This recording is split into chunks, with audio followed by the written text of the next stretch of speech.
Bismillahirrahmanirrahim. Assalamualaikum warahmatullahi wabarakatuh.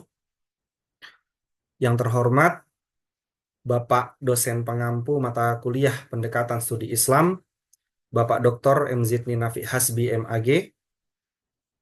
Yang saya hormati rekan-rekan sesama mahasiswa PJJ S2 PAI UIN Cyber Syekh Nurjati Cirebon.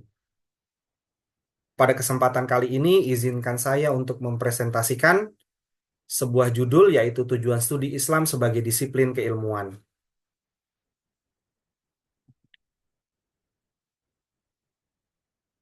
Saya akan mulai dari pendahuluan.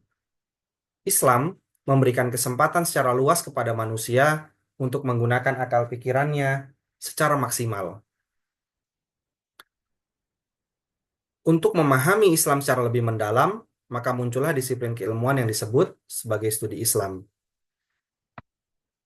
Selanjutnya definisi dari studi Islam itu sendiri.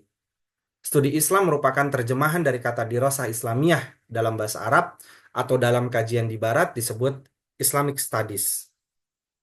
Studi Islam adalah disiplin ilmu yang mengkaji tentang seluk-beluk Islam, di mana wilayah kajiannya mencakup sumber-sumbernya, nilai-nilainya, ajaran pokoknya, dan hal-hal lain yang berkaitan tentangnya. Kemudian urgensi dari studi Islam itu sendiri, yang pertama adalah pemahaman agama, yang kedua penguatan identitas Muslim, dan yang ketiga kontribusi pada pembangunan masyarakat. Yang dimaksud pemahaman agama, bahwa studi Islam memungkinkan individu untuk memahami ajaran, nilai-nilai, dan prinsip-prinsip agama Islam secara mendalam.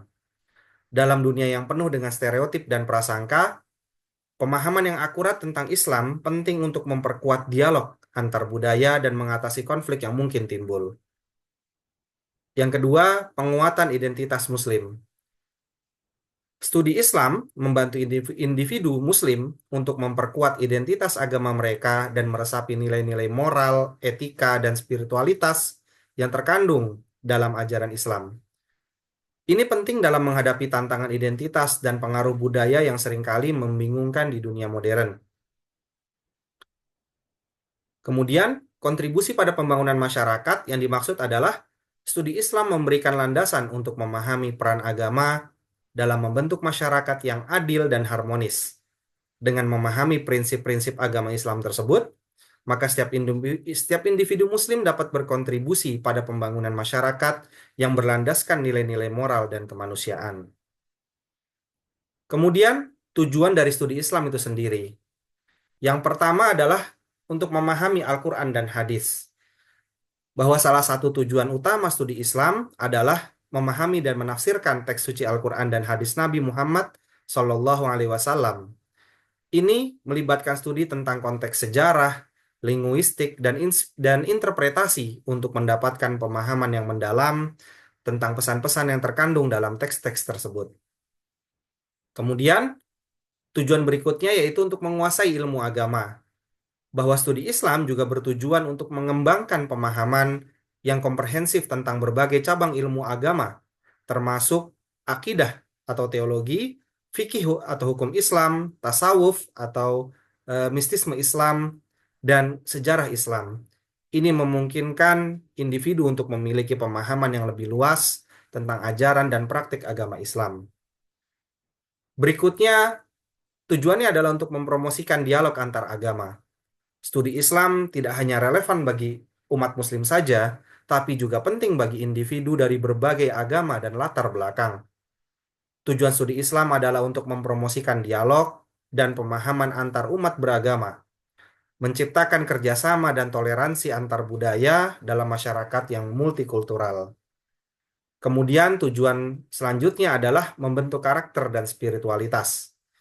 Karena salah satu tujuan utama studi Islam adalah untuk membentuk karakter yang baik dan meningkatkan spiritualitas individu.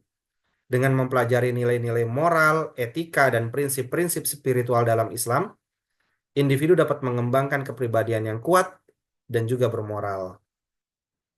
Kesimpulannya, yang pertama, studi Islam memiliki urgensi yang besar dalam konteks dunia modern yang kompleks. Kemudian, studi Islam juga tidak hanya penting bagi umat Muslim, tapi juga bagi seluruh umat manusia dalam menciptakan perdamaian, keharmonisan, dan kesejahteraan bersama.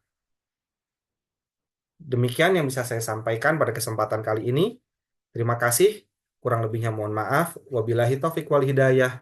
Wassalamualaikum warahmatullahi wabarakatuh.